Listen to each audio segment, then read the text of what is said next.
18 તારીખે 4 વાગે એડમિટ થયા હોસ્પિટલ. એટલે એને દુખાવો નાનો મોટો ઉતર્યો એટલે કે વાંધો નહીં, તો દાખલ થઈ જાઓ, તમને ડિલિવરી થઈ જશે. રાત્રે 10 વાગે રૂમમાં લઈ ગયા. મેન ડૉક્ટર હતા ને જે નર્સિંગ હોય ને એ હતા, બીજા સીધો જે ડૉક્ટર હોય એ લોકોએ એક રૂમમાં લઈ જઈ અને ઘણી બધી ટ્રાય કરી, 2 થી 3 કલાક બધું મોઢે પટ્ટી મારી દીધી, બેન ગાડી ઉપર એટલે છાતી ઉપર તો ડબ્બા માર્યા એવું બધું કર્યું. એટલે એ કાંઈ સક્સેસ ન ગયા અને એની અંદર રૂમની અંદર કાંઈ પણ મિસ્ટેક થઈ ગઈ છે. પછી રાતના અંદાજે એક બેન હતા, એની ડિગ્રી નથી, એ જ અમે રજૂઆત કરી છે. એટલે જે નર્સિંગ હતા પછી મેન ડૉક્ટર હતા એ 3 થી 3.5ના ગાળામાં આવ્યા હતા. ત્યાં સુધી ઓલાએ જ્યારે મહેનત કરી પછી રૂમમાંથી બ્લડ ચાલુ થઈ ગયું બેનને. બ્લડ ચાલુ થઈ ગયું એટલે બીજી રૂમ આવીને ત્યાં બેડ જેટલી હતી એ રૂમે લઈ જતા હતા, નીચે બ્લડ ફેરવવી પડે, સીસીટીવીમાં ફૂટેજમાં અહીંયા આવ્યું જશે. એટલે જે ઓપરેશન રૂમમાં લઈ ગયા પછી જે મેન જલપાબેન ભટ્ટ છે એ ડૉક્ટરને બોલાયા, એ આવ્યા એટલે એને એમ કીધું કે જોઈ લઉં. એટલે અડધી કલાક એને મહેનત કરી છે. પછી બહાર આવીને પરિવારને એવું કીધું કે સિઝેરિયન કરવું પડશે. 11 વાગ્યા સુધી 12-1 વાગ્યા સુધી હાવ નોર્મલ બધું, બાળકને બધું એવું જ કહેવામાં આવ્યું. ત્યાર પછી એ લગભગ 2 કલાક અંદર મટાય છે. એટલે છેલ્લા 4-4:30 મારે ફોન આવ્યો તો હું હોસ્પિટલ ગયો. એટલે પછી સાહેબને એક બેનને મેં બોલાવી દીધું કે કઈ રીતે હું આમાં કન્ડિશન છે, કઈ રીતે છે. મને ત્યાં રેડી છે, બધું ઓકે છે. પછી અડધી કલાક ગઈને એટલે બેન બાળક તો એને સિઝેરિયન કરી અને બાળક બહાર કાઢ્યું એટલે બાળક તો ફેલ થઈ ગયેલું. આ લોકોને 15-20 મિનિટમાં આવી ગયા, થોડાક કપતારા છે, 15-20 મિનિટમાં એવું કીધું ડેથ થઈ ગયેલું છે. બાળક અંદરથી જ મરી ગયેલું હતું. પછી એ લોકોએ બધા અહીંયા ગયા, ભેગા થયા, અમે બધા ગયા, પૂછ્યું બેન. એટલે એને સિઝેરિયન કરી તો એને ચાકુ અહીંથી મારવા, તો એને ગુપ્ત જગ્યાએ ચેકા મારેલા આ ડેડ બોડીને. એ બધું જોયું પીએમમાં બધું એને. એટલે કીધું ભાઈ તમે સિઝેરિયન કરવાનું હતું તો ત્યાં ચેકા કઈ રીતે લાગે, ન લાગે. પછી ઘડીક થયું તો એને બજરંગદાસ હોસ્પિટલની એમ્બ્યુલન્સ કીધા વગર બોલાવી દીધું કે ભાઈ આને ત્યાં શિફ્ટ કરી દીધી છે. ડેટ તો ત્યાં થઈ ગયા. પછી બજરંગદાસ હોસ્પિટલમાં અમે 6:30 લઈ ગયા. તો એ ડૉક્ટરે 10-15 મિનિટ સારવાર કરી એમ કીધું કે આમાં કાંઈ છે નહીં, ત્યાંથી એક્સપર્ટ થઈ ગયા. ક્યારે બન્યું? 19 તારીખે રાત્રે, 18 તારીખે રાત્રે, એટલે 12 વાગ્યા પછી એટલે 19 તારીખ કહેવાય. 18ની રાત્રે એક્સપાયર થયા. હા. પોલીસ સ્ટેશને પહેલી વખત ક્યારે?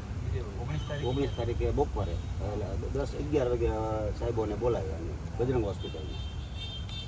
એટલે અહીંયા મામલતદાર આવ્યા ને બધા આવ્યા ને ફેર ના લેવાના એ લોકો સામે શું તમને જવાબ આપે? એવું છે કે જીએફનો કાયદો છે કે ડૉક્ટર વિરુદ્ધ ફરિયાદ જ્યાં સુધી પીએમનો રિપોર્ટ ન આવે ત્યાં સુધી ન થાય.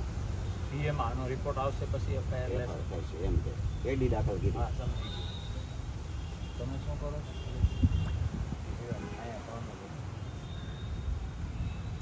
પેલી દીકરો દીકરો છે, બીજો 2 દીકરી નાની હશે ને, માની છત્ર થાય ગુમાવી 2 દીકરી ઉપર પીએમના રિપોર્ટનું ક્યારે કહે? 10 થી 12 દિવસ.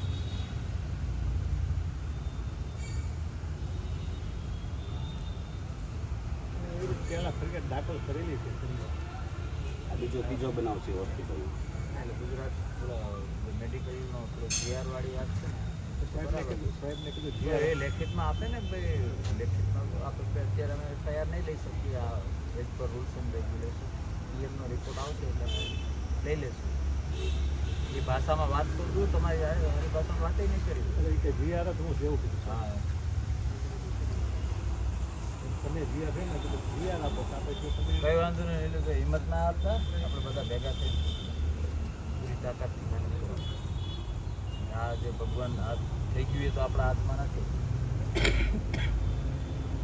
કે આમાં સૌથી વધારે તો આ જે 2 દીકરીઓ માં આ તો આપણે કહે આ તો બધું ઠીક છે, જવાનું તો થઈ ગયું. પણ 2 દીકરીઓ તો માની ઊંઘ ગઈ ને એમ. 9 મહિના દરમિયાન સુમિત્રાબેનની તબિયત રેડી રહેતી? રેડી હાવ નોર્મલ. પછી બ્લડ ઓપરેશન કરતા બ્લડ મંગાવી નાખવું પડે ને તો બ્લડ હતું નહીં હાજર પછી મંગાવી ઓપરેશન સીધી રેલી કર્યા પહેલાં બ્લડ નીકળી ખૂબ જરૂર પડે. ઓપોઝિટિવ હતું તેનો પોઝિટિવ તો નહીં, નહીં, negative. એક પ્લાઝાની જરૂર હતી એ લઈ આવ્યા હતા કેમ કે આપણે ફોન કરી આ ખબર પાછું દીધી.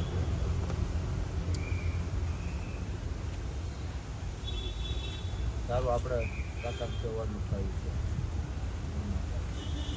આચા ખોટા આ તે એ તો ઠીક છે બધી કોર્ટની મેટર છે એને તો પણ દાખલ તો કરો. હા કહેવાનું એમ જ થાય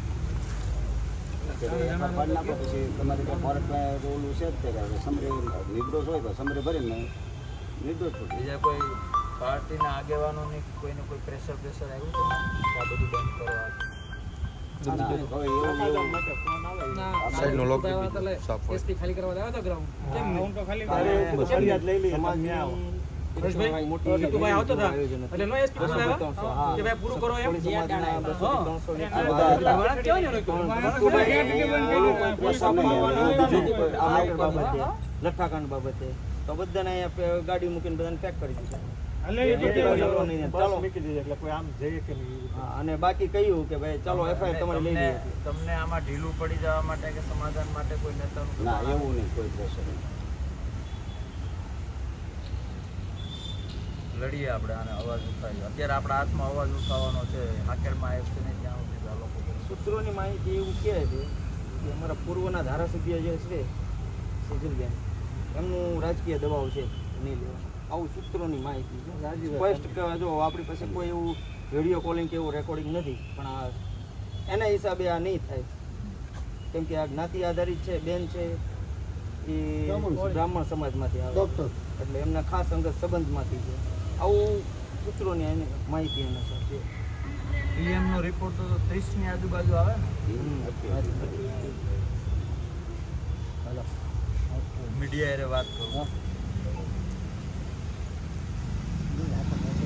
બાકી હિંમત રાખજો ગુજરાતના પેલા બાને. આમાં તો આપણે તાકાત છે લડીશું, પણ હવે રેડી કરી જવાબદારી તમારા ઉપર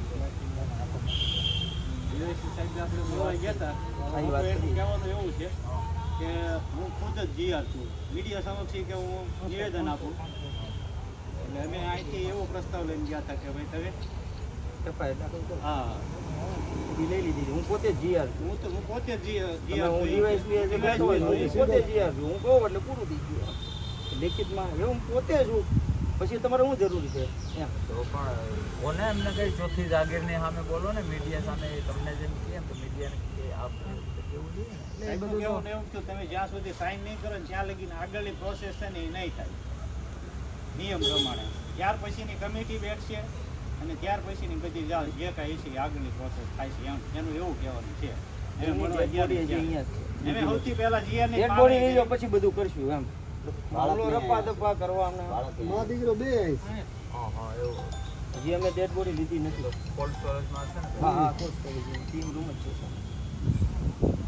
સુમિત્રાબેન કેટલા પછી કેટલી ઉંમર હશે? 32